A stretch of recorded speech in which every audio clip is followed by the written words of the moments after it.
তোমরা অনেকেই আমাকে মাধ্যমিক ফার্স্ট সামেটিভের জন্য সাজেশন চাইছো। তোমাদের আজকের ভিডিওটা আমি প্রত্যেককে দেখবার জন্য অনুরোধ করব, কারণ মাধ্যমিক পরীক্ষার প্রস্তুতির ক্ষেত্রে তোমাদের ফার্স্ট সামেটিভ, সেকেন্ড সামেটিভ এবং এখানে গিয়ে টেস্ট পরীক্ষা এবং সবার শেষে কিন্তু তোমাদের ফাইনাল। তাই লক্ষ্য রাখতে হবে তোমাদের কিন্তু টার্গেট এইটা, আর এই টার্গেটটা ঠিকঠাক করে ফুলফিল হবে যদি কিনা তুমি এই সামেটিভ পরীক্ষাগুলো, এই ছোট ছোট পরীক্ষাগুলোকে টার্গেটে নিয়ে নাও, যে এই পরীক্ষাগুলো ভালো করে দিতে পারলেই আমি কিন্তু এই লক্ষ্যে ঠিকঠাক পৌঁছতে পারবো। তার আগে সব থেকে বড় টার্গেট হচ্ছে টেস্ট পরীক্ষা। তাহলে টেস্ট পরীক্ষার আগে এই দুটো পরীক্ষা তোমাকে ভীষণ ভালো করে দিতে হবে। অর্থাৎ এই পরীক্ষাগুলোকে সামনে রেখে তোমায় কিন্তু সিলেবাস কমপ্লিশনের দিকে এগোতে হবে। আর শুরুর থেকেই সাজেস্টিভ পড়াশোনা একেবারে বন্ধ করে দেওয়াটাই আমার মনে হয় ভালো। তবুও আমি তোমাদেরকে মাধ্যমিক ইংরেজির ক্ষেত্রে কি কি করণীয় বলবো। দেখো, প্রথমে ম্যাক্সিমাম স্কুলেই ফার্স্ট সামেটিভে 4টে লেসন পর্যন্ত হবে, অর্থাৎ ফাদার সেলফ, তারপরে ফেবল, তারপরে পাসিং অ্যাওয়ে অফ বাপু এবং আছে মাই ওন ট্রু ফ্যামিলি। দুটো কবিতা আর দুটো গল্প। এর মধ্যে যেটা তুমি খুব মন দিয়ে দেখবে, যখন কবিতা বা গল্প পড়ছো, গল্পের এবং গল্পের লেখকের নাম, কবিতার এবং কবিতার কবির নাম বানান সহযোগে খুব ভালো করে পড়বে। আর যখনই পাঠ্য বইটা পড়ছো, পাঠ্য বইয়ের মধ্যে দেখবে কিছু বোল্ড টাইপ ওয়ার্ড রয়েছে। বোল্ড টাইপ ওয়ার্ড মানে কিছু শব্দ একটু মোটা করে লেখা এবং সেই শব্দগুলো ওয়ার্ড নেস্ট করে লেখা রয়েছে। এই ইংলিশ টু ইংলিশ মিনিং পড়ার চেষ্টা করবে। এখন থেকে একটু ভালো করে পড়ো, তাহলে মাধ্যমিকে এই যে ফাইনালে 90 পরীক্ষা হবে, 90তে এখানে 80 পাওয়া কোনো ঘটনাই না। বহু ছেলে মেয়েরা প্রতি বছর পায়, এখান থেকে পড়াশুনো করে পায়, অফলাইন হোক বা অনলাইন তোমরাও পাবে। শুধু তোমার উপর একটু বিশ্বাস আর শিক্ষকের ইনস্ট্রাকশন অনুযায়ী তোমাকে চলতে হবে। এবং শুধু কি ওই শব্দগুলো না, ওই শব্দগুলোর পাশাপাশি আরো কিছু শব্দ আছে যেগুলি বানান সহযোগে একটু ইংলিশ টু ইংলিশ মানে, তার সঙ্গে বাংলা মানে জেনে নেবে। টেক্সচুয়াল গ্রামার একটু ভালো করে পড়তে হবে। টেক্সচুয়াল গ্রামার কি করে? ধরো টেক্সট পড়লে, lying in bed Swaminathan realise dash a shudder, উত্তর হবে উইথ আ শার্ডার। তাহলে এখানে প্রেপোজিশনটা ঠিকঠাক করে জানা গেল। কারণ মাধ্যমিকে গত কয়েক বছর ধরে দেখা যাচ্ছে টেক্সচুয়াল গ্রামার বেশি দিচ্ছে। সেক্ষেত্রে কিন্তু এই টেক্সট পড়তে পড়তে গ্রামাটিক্যাল অ্যাঙ্গেল একটু ভালো করে পড়বে। মন দিয়ে বোঝো। স্যার আপনি তো প্রশ্নগুলোই বলছেন না স্যার। আমি যেগুলো বলছি সেগুলো প্রশ্নের থেকেও বেশি দামি। ডাক্তার যখন ওষুধ দেয় তার পাশাপাশি কিছু ভালো ডাক্তারের ইনস্ট্রাকশনস দিয়ে দেয়, যেইগুলো যদি না মানো ওই ওষুধগুলোও কাজ করবে না। সবটাই বলবো একটু মন দিয়ে। এবার কি ওই গল্পটা বা ওই কবিতার সোর্স অফ দ্য টেক্সট তোমাদেরকে প্রশ্ন করি, তোমরা বলো তো যে পাসিং অ্যাওয়ে অফ বাপু এটা কি ধরনের একটা গল্প? আচ্ছা, তোমাদের প্রথম প্রশ্ন। 2 নম্বর প্রশ্ন, পাসিং অ্যাওয়ে অফ বাপু যে গল্প গ্রন্থ থেকে নেওয়া হয়েছে নয়নতারা সেগালের, তার নামটা কি? এই বিষয়গুলো অর্থাৎ সোর্স অফ দ্য টেক্সট, যেমন ফাদার সেলফ আর কে নারায়ণের মালগুড়ি ডেইজ থেকে নেওয়া হয়েছে। মালগুড়ি কিন্তু বানানটা ডিআই, তাই না? ইংরেজিতে ডিআই দিয়ে বাংলায় র হয়, যেমন বিড়ি বিআইডিআই, নট বিআইআরআই। খেয়াল রাখবে। তাহলে এই জায়গাগুলো সিন প্যাসেজ পড়বার সময় বা গল্প কবিতা পড়বার সময় মনে রাখবে। এবং ছোট ছোট করে SAQ লেখা শেখো বন্ধুরা। এখনো বলেছি এই শর্ট অ্যান্সার টাইপ কোশ্চেন করা শেখো। পাঠ্যটা ভালো করে পড়ো, প্রথম থেকে সাজেস্টিভ পড়াশোনা বন্ধ করো। এই টেক্সটই তোমার কাছে তোমার সর্বস্ব। ঘরে ঈশ্বর থেকে আমরা ঈশ্বর সন্ধানে পুরো বিশ্ব ঘুরে বেড়াই, তোমার কাছে আসল জিনিস রয়েছে, এটা ভালো করে পড়ো। আমি আমার ছেলে মেয়েদেরকে এই জায়গাটা খুঁটিয়ে খুঁটিয়ে পড়াই, ভেতর থেকে প্রশ্ন ধরি এবং পরীক্ষা এখান থেকেই প্রশ্ন দিই। তাই জন্য তারা এতটা প্রস্তুত, ওদের কোনো টেনশন নেই। তোমাদেরকে বলি SAQ লেখা শেখো, কোনো ব্যাপার না। What is not disgrace to the squirrel কোন কবিতার অংশ? ফেবল কবিতা। আচ্ছা, what is not disgrace to the squirrel, দেখি কি লেখা আছে। I think it no disgrace to occupy my place, এই প্যাসেজটা দেওয়া থাকবে, তোমাকে সাজিয়ে লিখতে হবে। সাজিয়ে লেখার ক্ষেত্রে মনে মনে যেন থাকে আমার বা আমি তোমার বা তুমি এমন কিছু যেন না বোঝায়। অর্থাৎ I, you, me, my, your যেন এগুলো কিছু না বোঝায়। সবটাই থার্ড পার্সন অ্যান্সার হবে, অর্থাৎ he, she, they, okay, him, her, them, his, her, their, এইগুলোতে উত্তরটা আসবে। একটু দেখি, বলেছে নিজের জায়গা দখল করে থাকাটা অপমানের নয়। তাহলে ছোট্ট একটাই হোয়াটের জায়গায় অ্যান্সার লিখতে হবে। কি লিখতে হবে? Occupying, occupying, O double C U P Y I N G, occupying, তার, এখানে মাইটা বদলে গেল তার, নিজের জায়গা, ওন প্লেস। তাহলে এই যে টু অকুপাই, তুই যদি মনে করো যে অকুপাইং লিখবে না, আমি যা আছে পাঠ্যে তাই লিখবো, তাই লিখবে। তাহলে to occupy his own place is not disgrace to the squirrel. তাহলে বন্ধুরা এইটুকুনি তোমরা একটু সাজিয়ে লেখা বছরের শুরু থেকে শেখো, কারণ কবিতার প্রশ্ন উত্তরগুলো একটু সমস্যা হয়। এবার আসি, what differs according to the squirrel. আচ্ছা, স্কুইরেলের মতে কি আলাদা হয়? তাহলে এই অংশটাকে আগে লেখো, অ্যাকর্ডিং টু দ্য স্কুইরেল। এখানে উত্তর হবে, দেখো লেখাই রয়েছে ট্যালেন্টস ডিফার, জাস্ট এটা তুলে দেবে যে ট্যালেন্টস ডিফার। অনেক সময় দিয়ে দিল যে এটা কবিতার লাইন তুলে দিল যে I will not deny you make a very pretty squirrel track where from the line is taken.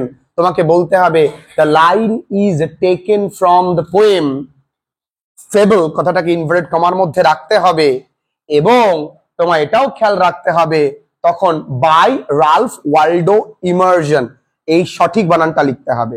True false এর ক্ষেত্রে যখনই সাপোর্টিং স্টেটমেন্ট চাইবে, যদি ট্রু এবং ফলস ভুল হয়, সাপোর্টিং স্টেটমেন্ট ঠিক হয়, তাতেও শূন্য দেবে। সাপোর্টিং স্টেটমেন্ট ভুল হয়েছে, ট্রু ফলস ঠিক হয়েছে, তাতেও শূন্য দেবে। আর যখনই সাপোর্টিং স্টেটমেন্ট লিখবে তখন কিন্তু সেই স্টেটমেন্টটাকে ইনভার্টেড কমার মধ্যে লিখবে। যদি এক লাইনে না ধরে তুমি ডট ডট দিয়ে শেষ অংশটুকু লিখবে। ধরে নাও কোন একটা লাইন আছে যে মাই বলে বেশ কিছুটা লিখতে পারলে না, শেষ অংশটুকু লাস্ট লিখে দিলে, এবং এটাকে ইনভার্টেড কমার মধ্যে রাখবে। কবিতার নাম, কবির নাম, গল্পের নাম, লেখকের নাম ভালো করে পড়বে। যখন who wrote the poem my own to family, কোনো কায়দা করবে না, হু এর জায়গায় লিখবে টেড হিউজেস, যা আছে তাই, wrote the poem my own to family. এই জায়গাগুলো কজ এফেক্ট একটু ভালো করে দেখবে, কজ এফেক্ট গুলো একটু পরীক্ষায় বেশি থাকে। শূন্য স্থান ভালো করে দেখবে। এমসিকিউতে অত্যন্ত কনফিডেন্ট তোমরা থাকো, শব্দের অর্থ তুলে দিলে কিন্তু নিয়ারেস্ট মিনিংটা ভালো করে পড়তে হবে।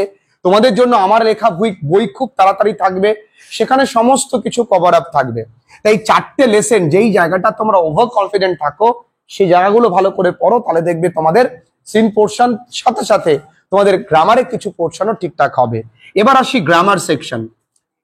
আমি সবটাই বলবো। গ্রামার সেকশনের মধ্যে আমি যেগুলো করিয়েছি ফার্স্ট সামেটিভের মধ্যে, দেখো একটা নির্দিষ্ট জায়গা সিলেবাস অনুযায়ী চলাটা ভালো। যেমন ভার্বের ফরমেশন, আমাদের ছেলে মেয়েদের কোনো সমস্যা হবে না। ভার্বের ফরমেশন ঠিকঠাক করে দেখবে, একটা ভিডিওস দেওয়া রয়েছে, আই বাটনে ক্লিক করলে তোমরা পেয়ে যাবে, বা তোমরা প্লেলিস্টে গেলে কিন্তু 2026 মাধ্যমিক লড়াই বলে প্লেলিস্ট রয়েছে, সেখানে গেলে তোমরা পেয়ে যাবে। আর্টিকেল প্রেপোজিশন, তার সঙ্গে অ্যাপ্রোপ্রিয়েট, এটা ভালো করে আগে নিয়মগুলো দেখবে, পাঠ্যটা পড়বে, এক্সাম্পল গুলো করবে, বিগত সালের কোশ্চেন গুলো প্র্যাকটিস করবে, কোশ্চেন ব্যাংক হোক, কোশ্চেন বাঞ্চ হোক, প্র্যাকটিস করবে, রিপিটেড প্র্যাকটিস করবে। যে জায়গাটা ভুল হয়েছে সে জায়গাগুলো লিখে নেবে, ঠিকঠাক করে নেবে, দেখবে তোমার এই জায়গাগুলোতে সমস্যা হবে না। তাছাড়া আমরা ক্লাসে কিন্তু রিসেন্ট টপিকের ওপরেও কিন্তু এইগুলো করছি। ভয়েস চেঞ্জ, ন্যারেশন চেঞ্জ, এগুলো তোমাদের থাকবে। ফ্রেজাল ভার্ব, এটা মুখস্থর বিষয়। আর ট্রান্সফরমেশন, এর মধ্যে আমরা ডিগ্রি চেঞ্জ এবং সেন্টেন্স ট্রান্সফরমেশনটা করে নিয়েছি। তবে আমার কথা একটাই, যেই গ্রামারটা তুমি ভালো করে শিখেছো সেই গ্রামারটা তুমি একেবারে মাস্টার হয়ে যাও, এক্সপার্ট হয়ে যাও। এবার দেখা গেল তোমার স্কুলে অন্য গ্রামার দিয়েছে, দিক না, হয়তো একটা গ্রামার তুমি পারবে না, কিন্তু তুমি ওই গ্রামারটা তাড়াতাড়ি করে শিখতে গিয়ে এগুলোও তোমার ভালো করে শেখা হলো না। তখন তুমি হয়তো যেটা আনকমন ছিল সেখানে তুমি 1 পেলে, বাকিগুলো ভুল হলো, হতো তাহলে হয়ে গেল 4-এ 1।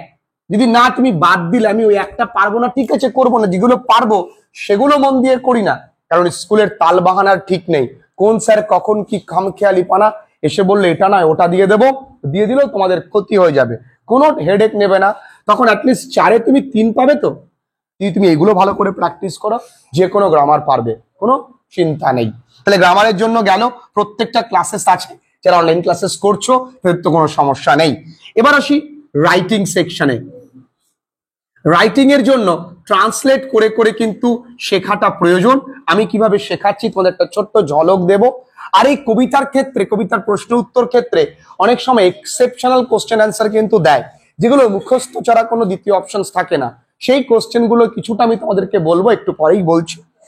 রাইটিং এর জন্য আমরা ট্রান্সলেট করে করে কিন্তু করছি। এবছরের জন্য পার্সোনাল লেটার ভীষণ গুরুত্বপূর্ণ, এবছরের জন্য নোটিশ ভীষণ গুরুত্বপূর্ণ। আমি নোটিশ কিছুদিন আগেও তোমাদেরকে করিয়েছি, আর তোমাদের খুব তাড়াতাড়ি ভিডিওস থাকছে। নোটিশ রাইটিং ভীষণ গুরুত্বপূর্ণ, পার্সোনাল লেটার ভীষণ গুরুত্বপূর্ণ, এবছরের জন্য স্টোরি রাইটিং। এক একটা সামেটিভে এক এক জায়গা, কিছু আমরা প্যারাগ্রাফও কিন্তু করেছি, কিছু আমরা প্যারাগ্রাফও করেছি। এক এক সামেটিভে এক একটা করবে। স্কুল বিভিন্ন সময় যা খামখেয়ালি করতে পারে, তুমি যেইটা করবে সেটা ভালো করে করবে, ঠিক আছে? ধরো তুমি নোটিশ করলে, যেন নোটিশ থেকে আর বাদ না দিতে পারে। তুমি স্টোরি করলে, যেন স্টোরি থেকে কোনো রকম বাদ না দিতে পারে। স্টোরি 2 রকম হয়, কিভাবে হয় সবটা বলেছি। প্যারাগ্রাফ করলে, পার্সোনাল লেটার করলে, যাই করবে যেন সেখান থেকে তোমায় যা দেয় তুমি তাই যেন পারো। রিসেন্ট টপিক নিয়ে আমরা করেছি, সুনিতা উইলিয়ামস আমরা করেছি, রতন টাটা করেছি, লতা মঙ্গেশকর করেছি। রিসেন্ট টপিক নিয়ে কিন্তু তোমাদের থাকতে পারে। এই কিছুদিন আগে মায়ানমারে ভূমিকম্প হলো, সেটাও তোমাদের করাবো। তো রিসেন্ট টপিকের উপরে কিন্তু ইম্পর্টেন্ট থাকে। আমি যেভাবে করাবো, কমনটা মেন ফ্যাক্টর নয়, ফ্যাক্টরটা হচ্ছে যেভাবে আমি প্র্যাকটিস করাচ্ছি সেভাবে প্র্যাকটিস করতে হবে। তাই রাইটিং এর জন্য বললাম। আনসিনের ক্ষেত্রে, আনসিনের কিন্তু প্রত্যেক পরীক্ষায় 2টো ওয়ার্ড দেবেই, সেই ওয়ার্ডের জন্য ভোক্যাব ইমপ্রুভ করতে হবে। আমি ভোক্যাব ইমপ্রুভমেন্টের উপরে ক্লাসে দিচ্ছি প্রত্যেক সপ্তাহে একটা করে, তোমাদের জন্য ভিডিওসও থাকে, যারা অনলাইন ক্লাসেস করে তারা জানে। একটা জায়গায় এমন জায়গায় পৌঁছে দেবো যে আনসিন ভোক্যাব নিয়ে প্রবলেম হবে না। এই ছোট ছোট জায়গাগুলোর উপরে কিন্তু নজর দিতে হবে শুরু থেকেই। এই টার্গেট হচ্ছে সামেটিভ পরীক্ষাগুলো, শুরু থেকে এই মুষ্টিমেয় কয়েকটা পড়বো, শুরু থেকেই ফাঁকি নিয়ে চললে কিন্তু রেজাল্ট খারাপ হবে। তাই যাই হোক, গুরুত্বপূর্ণ তোমার এক্সেপশনাল কোশ্চেন গুলো একটু দেখবো, তার পাশাপাশি রাইটিংটা কি করে প্র্যাকটিস করতে হবে সেটা একটু ঝলকটা নিয়ে নিই। বলি, রাইটিং করার ক্ষেত্রে বছরের শুরু থেকেই একটু রাইটিং লেখাটা শিখতে হবে। যেমন ধরো না, এ দেখো আমরা এরকম ট্রান্সলেট করে করে করি। কিভাবে করি দেখো, দেখো যে কোনো স্থানে ভ্রমণ হয় সব সময় রোমাঞ্চকর, ঠিক আছে? কিভাবে যে কোনো ট্যুর বা ট্রিপ নিয়ে যদি দেয় পরীক্ষা, হিস্টোরিক্যাল ট্যুর বা trip, visiting to any tourist spot is always very exciting. আমরা এইভাবে ট্রান্সলেট করে করে করি, তার চেষ্টা করবো একটু ট্রান্সলেট করে করে করতে প্রথম দিকে। তারপরে উইদাউট বেঙ্গলি সেন্টেন্স, অর্থাৎ বাংলা সেন্টেন্স ছাড়া, তারপরে একটু হিন্ট দিলেই তুমি যেন লিখতে পারো, সেভাবে একটা স্টেপ বাই স্টেপ আমরা কিন্তু চলছি। তা ফাইনাল বা টেস্ট পরীক্ষা আস্তে আস্তে তোমাদের শেখাটা একেবারে পোক্ত হয়ে যাবে। দেখো না, এই দেখো, এনজয়িং আ ম্যাজিক শো, বিভিন্ন রকম ভাবে আমরা করেছি। দেখো সমস্ত কিছু ট্রান্সলেট করে করে, টু ফ্রেন্ডস অ্যান্ড আ বিয়ার, সবটাই ট্রান্সলেট করে করে, ঠিক আছে? টাকা হয় দ্বিতীয় ভগবান, এখানে money is the second god, এখানে অর্থ নিয়ে আমরা এটা লিখেছিলাম যে অর্থের গুরুত্ব কি, ইংরেজি ভাষার গুরুত্ব কি। তো এরকম করে ট্রান্সলেট করে করে আমরা করেছি। এভাবে তোমাদের কিন্তু রাইটিং প্র্যাকটিস করতে হবে। আর রাইটিং এর একটা নির্দিষ্ট যেন যেমন ধর এটা notice writing, urgent fund raising for ambulance, একটা নির্দিষ্ট ফরম্যাট মেনটেন করা হয়, জানি নোটিশটাকে একটা বক্সে রাখতে হয় এবং একটা নির্দিষ্ট লেন্থ যেন থাকে। দেখো আমাদের নোটিশ লেখার ধরন একটু আলাদা, এখানে আমরা পয়েন্ট করে করে দিয়েছি, এভাবে লিখতে পারলে প্রচুর নাম্বার তোমরা পাবে। বাকি ফরম্যাট আমাদের দেওয়া নেই, কারণ আমরা একটা ফরম্যাট বুঝে নিই, তারপরে মেন জিনিসটা নিয়ে নিই। দেখো ইনিশিয়েটিভ বা invitation for submission school magazine, এটাও করানো। এবার দেখো কবিতার কিছু এক্সেপশনাল কোশ্চেন, যেমন what does the word prig mean in Ralph Waldo Emerson's poem fable, the word prig means but refer to one who puts on an appearance of being morally correct. তার মানে এগুলো তোমাকে মুখস্থ করা ছাড়া কোনো options নেই। Explain the phrase talents differ. The phrase talents differ means different beings have different and unique talents and abilities, and no single trait defines superiority. মুখস্থ করতে হবে। এইভাবে দেখো প্রচুর কোশ্চেন লিখিয়েছি আমরা, প্রচুর কোশ্চেন লেখানো আছে। তো তোমাদেরকেও কিন্তু এক্সেপশনাল লেখা শেখা, কিছুটা শেখা, কিছুটা মুখস্থ, কিছুটা বোঝা, এভাবেই ভালো রেজাল্টের দিকে এগোতে হবে। ফাঁকি দেওয়ার টেন্ডেন্সি বছরের শুরু থেকে যদি কেউ তৈরি করে দেয় তাহলে তিনি অপরাধ করছেন। এই তোমাদের মধ্যেও সেই টেন্ডেন্সিটা যেন না থাকে। সপ্তাহে 2 দিন আমাদের ক্লাসেস হয়, সেই 2 দিনের ক্লাস যদি কেউ ঠিকঠাক করে করতে পারে, ক্লাস দুটো 50-50 মিনিট করে যদি এইটুকুনি সময় দিতে পারে, তারা কিচ্ছু লাগে না, কোনো ডাউটস থাকবে না। যদিও থাকে, আমার পার্সোনাল নাম্বার দেওয়া থাকে, আমাকে ডাউট ক্লিয়ারিং এর জন্য আমাকে ওরা মেসেজ করে, আমি ডাউট ক্লিয়ার করে দিই। তারপরেও আমাদের ডাউট ক্লিয়ারিং ক্লাসেস থাকে লাইভ। যদি তোমাদের অনলাইন ক্লাসে ইন্টারেস্ট থাকে, এখনো তোমরা ভর্তি হতে পারো। রাইটিং, ভোকাবুলারি অর্থাৎ আনসিনের যে ওয়ার্ড নোটস থাকে, গ্রামার, কোনো কিছুতে প্রবলেম থাকবে না, এটা নিশ্চিত। ভালো থেকো।